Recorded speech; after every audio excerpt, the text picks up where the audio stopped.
The forest was too quiet. Not the peaceful kind of quiet, the kind that made soldiers uneasy, the kind that felt like the air itself was holding its breath, waiting for something to happen. Sergeant Ava Carter noticed it first. She slowed her pace slightly, her boots pressing softly against the damp earth as her eyes scanned the darkness. Night vision painted the world in shades of green, but even with advanced optics, something felt off. Her hand instinctively tightened around her rifle. Behind her, the rest of the squad moved in formation, disciplined, silent, deadly. 8 soldiers in total, each one trained for missions exactly like this. They had been briefed, prepared, and deployed with precision. This was supposed to be routine. In and out, 6 hours, no complications.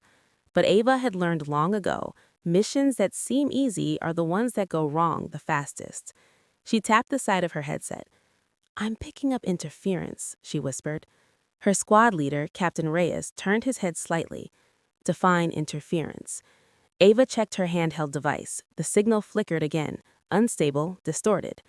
Comms are unstable, could be terrain or jamming. A brief pause. That word, jamming, hung heavy in the air. Captain Reyes gave a subtle hand signal. The entire squad froze instantly, dropping into low positions, weapons raised, eyes searching. Seconds passed. Nothing moved, no sound, no enemy. Just silence. Too much silence. "Stay sharp," Reyes muttered. "We move in 30 seconds." Ava nodded, but something deep in her gut twisted. Her instincts had kept her alive through missions most soldiers wouldn't walk away from, and right now, they were screaming. They moved again, slower this time. Every step was calculated, every shadow examined. Ava's device crackled once more, this time louder. A burst of static nearly made her flinch. Then suddenly, a spike. Her screen flashed rapidly, data scrambling. "What the?" she whispered, trying to stabilize it. That's when she saw it. Coordinates. Not theirs. Incoming signals. Multiple. Her eyes widened. "Contact," she tried to warn. Bam! The explosion tore through the night. The ground beneath them erupted in fire and dirt. The shockwave hit like a truck, throwing Ava off her feet. Her ears rang violently as the world spun out of control. Gunfire followed instantly. Loud, relentless, precise. Not random shooting. Targeted, controlled, deadly. "Ambush!" someone shouted, but the word was swallowed by chaos. Ava hit the ground hard, her body rolling down a steep incline. Rocks cut into her arms as she tumbled, her rifle slipping from her grip. Another explosion lit up the sky above her. Screams, shouting.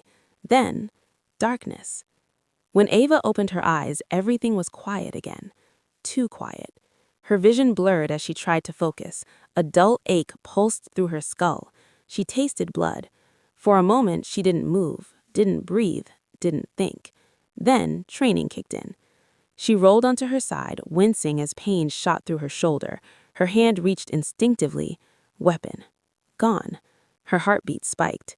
She forced herself up, ignoring the dizziness, scanning her surroundings. Trees, dirt, smoke drifting through the air. No squad, no gunfire, no movement. Just silence.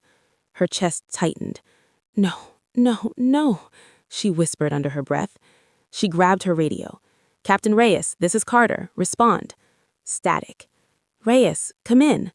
Nothing. Her fingers trembled slightly as she adjusted the frequency. "Unit Bravo, anyone copy?" A faint crackle. Then, "Ava, respond." The voice was weak, broken. Then it cut off. Dead silence. Her heart pounded harder now. That wasn't just interference. That was loss. Ava stood there, breathing heavily, her mind racing. The ambush had been too precise, too organized. This wasn't just luck. This was planned. They had walked straight into it. She moved quickly, forcing herself to stay focused. First priority, survive. Second, assess. Third, regroup. But as she climbed back up towards the ridge, reality hit her harder with every step. The battlefield was empty. No bodies, no weapons, no signs of struggle, just scorched earth and drag marks. Her eyes locked on the ground. Boot tracks. Multiple.